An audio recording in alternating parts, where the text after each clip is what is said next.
Mirë se erdhët të dashur Demi në letrat të rëfejnë, jam Diana dhe do bëjmë leximin e juaj të radhës. Të dashur Demi, kjo nuk është javë ku duhet pyesësh veten çfarë dua, por pyetja duhet jetë pse vazhdoj të mbaj diçka që nuk më bën mirë. Pikërisht aty fillon leximi. Java hapet me 8 të kupave. Kjo është letër e largimit, Demi. Por jo domosdoshmërisht largimin nga një person. Mund të jetë një zakon, por dhe person, absolutisht. Një mënyrë të menduarit, një punë, një miqësi, ose një situatë që prej kohësh nuk të jep më asgjë.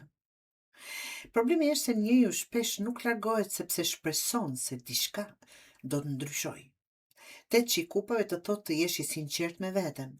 Nëse prej muajsh apo javësh po pret të njëjtin ndryshim dhe ai nuk po ndodh, sa kohë do të vazhdosh të presësh? Jo çdo gjë e ke mbajtur gjatë meriton të mbahet edhe më tej. Sepse sa po të mendosh të ecësh përpara, ke 7 të shkopive. Tregon se duhet ta mbrosh zgjedhjen tënde. Mund të ketë njerëz që nuk do ta kuptojnë vendimin tënd. Mund të të kundërshtojnë ose të përpiqen të të bëjnë të ndihesh fajtor. Mos harro një gjë. Nuk je e detyruar të justifikosh vendimet që merr për jetën tënde. Nëse e di pse po e bën një zgjedhje, kjo duhet të të mjaftojë. Dhe del forca pas asaj, absolutisht pra. Dhe shumë gabojnë kur mendojnë se kjo letër flet vetëm për të qenit i fortë. Jo, forca flet për kontrollin mbi veten. Javën që vjen mund të provokohesh, mund të dëgjosh fjalë që nuk të pëlqejnë ose të përballesh me dikë që kërkon në reagimin tënd. Pikërisht aty provokohet karakteri jot. Juaj. Njeriu i fortë nuk është ai që shpërthen. Është ai që zgjedh kur ja vlen të flas dhe kur është më mirë të hesht. 2 të shpatës. Kjo të tregon se e përballë një vendimi që e ke shtyr. Mund të vazhdosh ta injorosh edhe këtë javë, por kjo nuk do ta zgjidh problemin. Mosvendosja është gjithashtu një vendim dhe shpesh është ai që të mban peng më gjatë. Ka ardhur momenti, Demi, që të zgjedhësh një drejtim, edhe nëse nuk e garanci se do të jetë i përsosur. Sepse kjo letër po e bëre zgjedhjen, vjen perandori.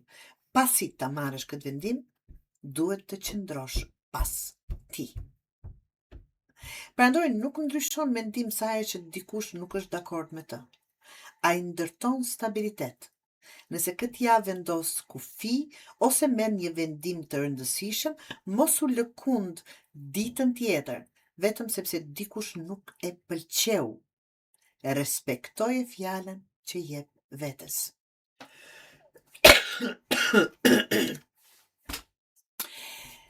Dhe javën e mbyllim me kalorësin e shkopive, dhe kjo është shenja që gjërat po fillojnë të lëvizin.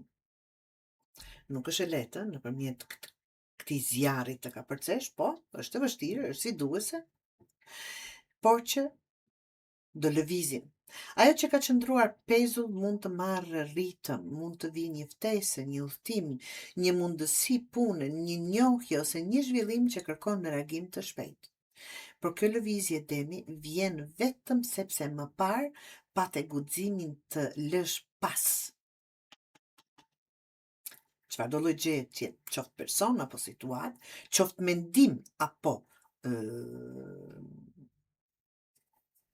pjesë të vetive tua, ta them kështu.